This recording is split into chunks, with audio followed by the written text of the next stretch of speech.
it's me, Canadensis, and today we're going to be unboxing this Marinette doll. I ordered her from Walmart.com. I'll put the link in the description and hopefully she's still up for you guys. I'm very excited because I missed the first time that she went up for sale, unfortunately, and I was really bummed about it, but I got another chance and I'm very excited to show her to you guys and see her myself. I got to see her in person when I went to Holiday at Play with the Toy Insider in New York City, and I've been really eager to get this doll ever since, so very excited to get her. And I'm also going to be comparing her to the Ladybug doll that I already have. For some reason, I wonder if they're the same person. Gee, they look kind of similar. Anyway, let's see the doll. By the way, I ordered her off of Walmart.com yesterday. It was either in the afternoon or like the early nighttime, but it definitely wasn't in the morning, so I can't believe this doll is already here. Like, she got here before the charge even went through in my bank account. Like, that's how quickly Walmart shipped her to me, which is surprising because I live in a really small town in the middle of nowhere, so usually things take a very long time to get here. And here she is! Oh, how interesting. Her face is very different. So here is my new Marinette doll. So it says Zag Heroes Miraculous. It has her little symbol and it says Marinette. And really cute picture of Marinette here. And then on the back we have be strong, be brave, be miraculous. And then a picture of, I guess, all of the dolls that are available so far because we got Ladybug and Marinette just here. This is very cute. And I'm super excited because there's actually a bunch more Miraculous dolls coming out, but a lot of them are spoilers, so I'm not going to say their names. So cute. So cute. Alright, so I am going to cut away real quick, show you the package in better detail, and then unbox her. This is what her packaging looks like, as well as how she actually looks in her box. And then on the back,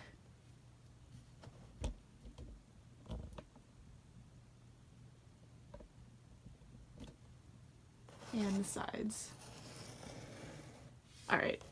Now I'm gonna unbox her. I'm so excited. Hi friends, so here is Marinette out of the package. I'm gonna be telling you guys a couple of things that I've noticed and just talking directly to you, and then we're gonna flip the camera around. I'm gonna show you everything in closer detail and compare her to the Ladybug doll.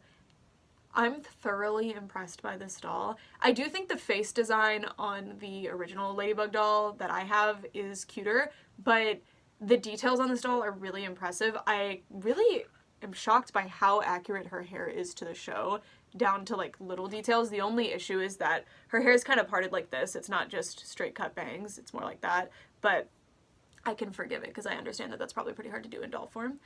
She's so cute, and I love that she has the inert Ladybug earrings in when they're just black, when she's not like doing her thing. Super cute. And the jacket is definitely the most impressive piece on this doll because they've actually, this is a separate type of fabric that was bonded on, and then this is another fabric. That's that same fabric, but I think it's actually a trim that they've sewn on. I don't think it's bonded on, but it might be.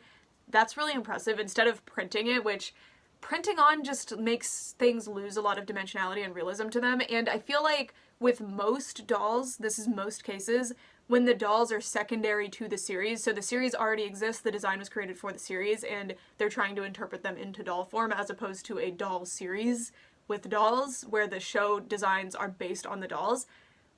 I feel like you lose a lot of details in the original case that I was talking about, where it's a series that just happens to have dolls, but it wasn't made to have dolls, or it wasn't designed to have dolls. You tend to lose a lot of details, but in this outfit, we're not losing any details. She looks just like she does in the show, and I'm thoroughly impressed by that. Because again, I have a lot of dolls in my collection, I have experience with a lot of dolls, and normally they will sacrifice detail to make the doll cheaper.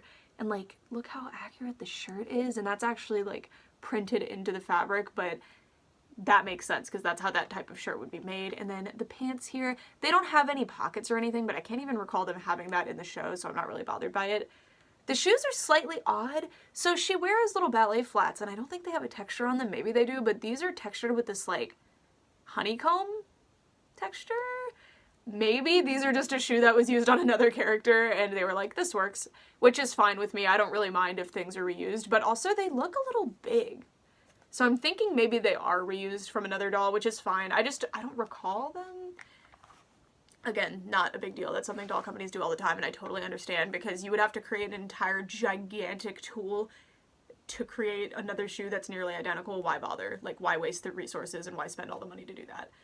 I think this doll is fantastic, and she is fully articulated just like the others, and I could see the companies being like, she's a casual doll, she doesn't need to be as articulated, so I'm really glad they went the extra mile and actually gave her the full articulation. I love that double jointed knee, and they also have double jointed elbows as well, so they get a lot of range of articulation, and she looks just like she does in the show. It's so cute. Alright, oh, last thing. Tiki fits in the bag. You can put Tiki in the bag. She doesn't like fit all the way in, obviously you can still see her, but this is really cute. This is super cute. I love this detail. Oh my gosh. At first I was like, why does she come with Tiki? Because you would get Tiki anyway when you get Ladybug, but I get it now. This is adorable. Oh my gosh. Alright, I'm going to be turning the camera around now, so by the way, these dolls do not come with stands. I'm using some doll stands that I bought off of Amazon. I just wanted to make that clear because I did just populate her into the video with a stand. So here is the Marinette doll up close. I really, really love the eyes. I do think Ladybug's eyes are a little nicer, but I think that's because they put some extra makeup on them to make the mask make more sense. But her face is actually a lot more similar to Ladybug's than I initially thought, and she has just simple line eyebrows. I appreciate that the bangs are covering them because they're a little surprised looking. And there's those earrings up close. And you can see the rooting pattern and the hairstyle. I think they did a fantastic job on this. It looks really good and accurate to the show, which is important in a doll that's made to mimic a show. Here is what the little jacket looks like up close. I really, really like this piece. They did such a good job on it. The shirt and the jacket on the back. It's just a really nicely constructed, faithful piece to the show. And there's her little bag up close. I really like it. I actually didn't experience the original Miraculous dolls by Bondi, so I don't know how good those dolls were compared to these, but I like these ones better because their faces and articulation are a lot better. I feel like the Bondi dolls weren't very articulated. Am I wrong there? And then moving down, we get to see her shoes, and you can see what I'm talking about with that texture and how they look just a little too big for her feet. But it's possible that they were designed for one of the dolls that's wearing one of the suits that has little feet, like feet holds, which would make sense. But I don't know for sure. Regardless, they look good, they look like the show, and I might just be straight up wrong. Maybe they are textured like that in the show. I just don't know. Alright, we're gonna move the camera back up so I can show you her face compared to Ladybug's. It does seem like Ladybug has the bang hairstyle done more correctly. They kind of styled it off to the side. Her hair also seems fuller. You see what I mean? It seems a lot fuller than Marinette's. Both are very accurate looking. I don't mind either of them, but it's something to note.